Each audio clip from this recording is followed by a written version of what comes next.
Tenemos en la línea al periodista poblano Manuel de Santiago Freda, un periodista pues ya de mucha experiencia, casi 25 años en la actividad, ¿verdad? Manuel de Santiago, buen día, buenas tardes allá. Hola Francisco, qué gusto saludarte. Para ti, pues no lo sé, fíjate, empecé en radio en 1989, más o menos. Entonces ya son unos cuantos años de radio y en periodismo, pues yo creo que empecé en 1994, más o menos 95 por ahí con don Enrique Montero en Tribuna. Efectivamente, ahí te conocí, ahí nos hicimos amigos junto con mi jefe, Enrique Núñez. Pues les comento, Manuel de Santiago Freda, desde hace 15 años se fue a vivir a España, es corresponsal de Aristegui Noticias y es en España donde está haciendo su carrera periodística. Sin embargo, también Manuel le está tocando vivir la situación en Europa, que mientras en Puebla algunos se confían, algunos dicen no está pasando nada, pues la muestra está en que en España la situación está difícil. Platícanos, Manuel, ¿qué es lo que está pasando en estos momentos? ¿Cómo estás viendo la situación?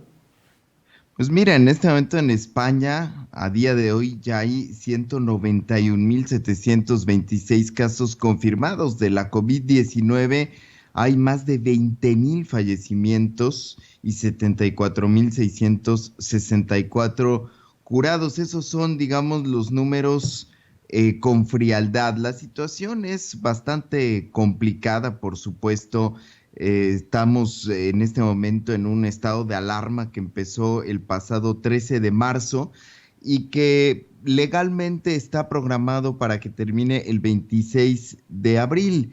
Sin embargo, el presidente Pedro Sánchez ya adelantó que se prolongará un poco más, probablemente hasta el día 10 de mayo y que luego empezarán a verse medidas escalonadas, ¿no? El número de fallecimientos francamente es alto, la situación es muy complicada y lo que está haciendo en estos momentos el gobierno es hacer pruebas, más de 930.000 pruebas PCR y diariamente hablamos de 40.000 pruebas para conocer los contagios, lo que está suponiendo pues un aumento de los casos contabilizados, ¿no? Esas estamos en este momento aquí en España, es lo que está sucediendo. El gobierno además pues también tiene pensado la aprobación de unos pactos al estilo de los pactos de la Moncloa para enfrentar los efectos de la crisis que dejará el coronavirus. El Fondo Monetario Internacional habla de un descenso del 8% del crecimiento económico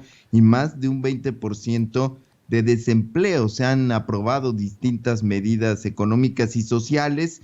Está por verse la aprobación de una renta mínima mensual de cerca de 500 euros, o sea, 13,000 pesos mexicanos, pues para la población de mayor vulnerabilidad. No es alentador en ningún caso el panorama, Francisco. Ahora, Manuel, platícanos cómo es tu vida.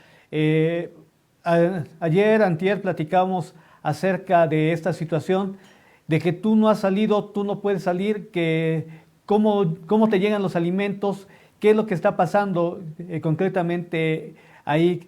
La gente viola la cuarentena, ¿qué sanciones hay para quienes violan la cuarentena?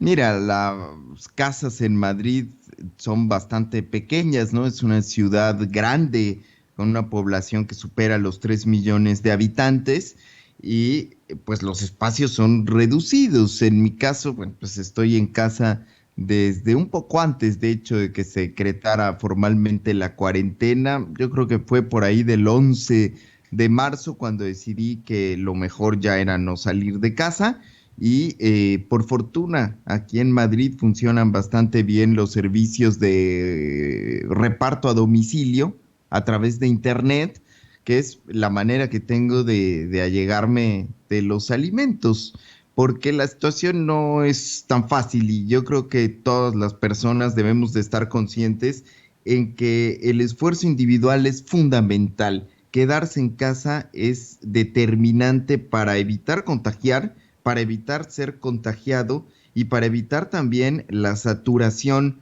del sistema sanitario o un factor adicional que es el de la carga viral. No es lo mismo que te contagies de una fuente a que te contagies de 14 fuentes. Los científicos están revisando que los casos que se complican de COVID-19 en personas que ni tienen edad de riesgo ni patologías previas, probablemente sean por la exposición a una mayor carga viral, como es el caso de los empleados de la sanidad o los policías, por ejemplo, ¿no? Que son personas que están en continuo contacto con personas contagiadas. Sí, se cumple mayoritariamente la cuarentena porque además es obligatoria, hay un fundamento legal que es el del estado de alarma, pero sí que hay casos de personas que están saliendo, que vulneran esta situación y ¿Qué que sanción hay? evidentemente hay sanciones pues que pueden alcanzar los cientos o los miles de euros. Oye, Manuel, ¿por qué se disparan los casos en España? En México la gente parece que se está confiando. En Puebla, olvídate, el jueves y viernes santo, tú conoces el mercado de los mariscos aquí en Puebla. Sí, sí. Parecían días normales, se aglomeró todo. ¿Qué pasó en España? ¿Por qué se disparan el caso y la cantidad de muertos sobre todo? Bueno, primero se tomó una decisión de seguir una lógica de rastreo de casos para determinar el origen y el número de personas con las que estos casos confirmados habían tenido contacto. No obstante, luego se dio una segunda fase de transmisión comunitaria, en donde se pasó a un escenario de contención reforzada con medidas pues que se fueron tomando sobre la marcha y creo que probablemente a destiempo. Quizá no se valoró la magnitud de lo que nos venía encima, pese a que en Italia iban 1 o 2 semanas por delante que en España. Por ejemplo, la suspensión de clases empieza casi simultáneamente al anuncio del confinamiento.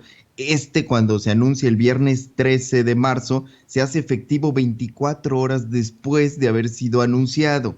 Se subestimó la facilidad de transmisión del virus y creo se sobreestimó la respuesta de la sociedad frente a las medidas de higiene y aislamiento social.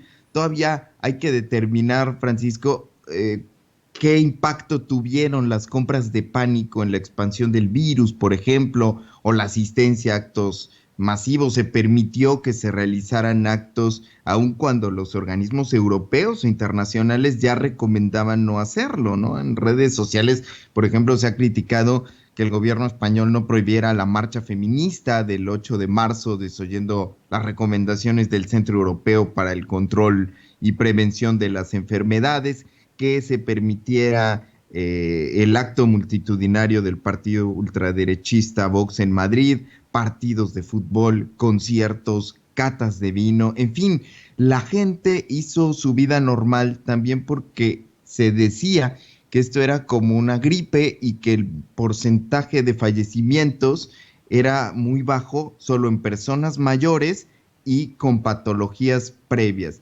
Y la realidad nos está demostrando que eso no es así, ¿no? La tasa de letalidad en un país, además con una población envejecida, como es la población española, que no tiene tantos jóvenes, hoy ya es del 10,5%. Digo, es una cifra que tendrá que ser matizada, porque estos 191.726 casos confirmados a día de hoy no son los casos que existen. Las estimaciones de algunos estudios británicos hablan de que por lo menos 7 millones de personas en España, en un país de 46 millones de habitantes, tienen la COVID-19. Entonces, esta cifra evidentemente de letalidad del 10,5 irá bajando, por supuesto, ¿no? Pero todos los países a nivel mundial están enfrentando esta dificultad de contar los casos. Es muy, muy, muy difícil porque hay muchos pacientes que son asintomáticos y en países grandes como España, como Estados Unidos, como México, no se puede testar a toda la población, ¿no? Estos testeos, estas pruebas masivas son eficaces en países más pequeñitos, en donde además se cuentan con recursos, porque también son pruebas muy caras a nivel financiero, como por ejemplo Corea, que tenía una situación de mar con Japón, por ejemplo, que tenía unas fronteras delimitadas, y bueno, con la otra Corea también, y una población muy pequeña, un Producto Interno Bruto muy superior al mexicano, por ejemplo, pues podía ser una mayor cantidad de pruebas, pero no se pueden aplicar, digamos, los mismos criterios epidemiológicos a todos los países porque tienen características distintas. Y creo que en España la gente también, el propio carácter latino que se tiene aquí en España, como se tiene en México, en Italia, en otros países, donde hay mucha fraternidad, la gente se besa, se abraza, se toca, pues ha complicado aún más el panorama, ¿no? Ahora, Manuel, ¿cómo nos ven allá en España? ¿Qué noticias te llegan de México? ¿Son alentadoras o estamos mal?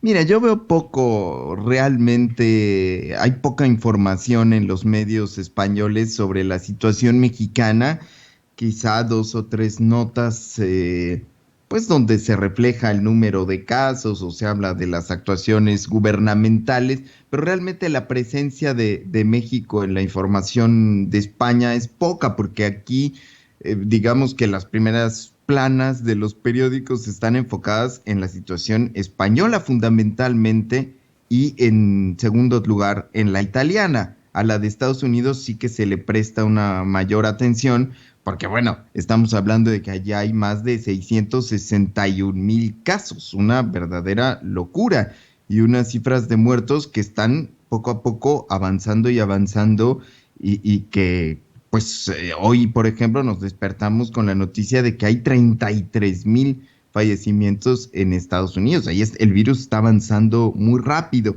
Y lo tenemos Yo muy cerca. Sí, muy cerca. Y eso nos complica, desde luego, la situación a los mexicanos en los estados del norte del país, donde hemos visto en Baja California que ha habido un repunte de casos. Entonces, digamos que desde aquí no se tiene, digamos, un panorama tan claro de lo que está sucediendo, por ejemplo, en países como México. A veces se piensa que sí, pero no es así, ¿no? Los países están enfocados en sus crisis muy particulares, ¿no? Pues Manuel de Santiago, te agradecemos que nos hayas tomado la llamada.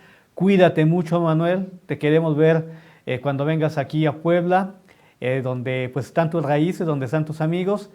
Pero cuídate mucho y pues más que nada que se mejore la situación en España y que los mexicanos aprendamos de lo que pasó allá, pues para no caer en los mismos errores. Pues Paco, Manuel, te mandamos un abrazo y cuídate mucho. gracias, Paco. Yo nada más quiero aprovechar el espacio para Adelante. hacer un llamado a la población de México, a que se cuide, a que no salgan de la casa, a que se miren en el espejo de otros países, porque sí se puede, con los casos que existen actualmente en el país, sí se puede aplanar la curva. Todavía es momento de aplanar la curva y hay que echarle muchas ganas. Es un sacrificio muy duro, pero no nos queda de otra, Paco. Te agradezco mucho tu atención y la de tu público. Gracias, Manuel, y cuídate. Buena tarde. Igualmente.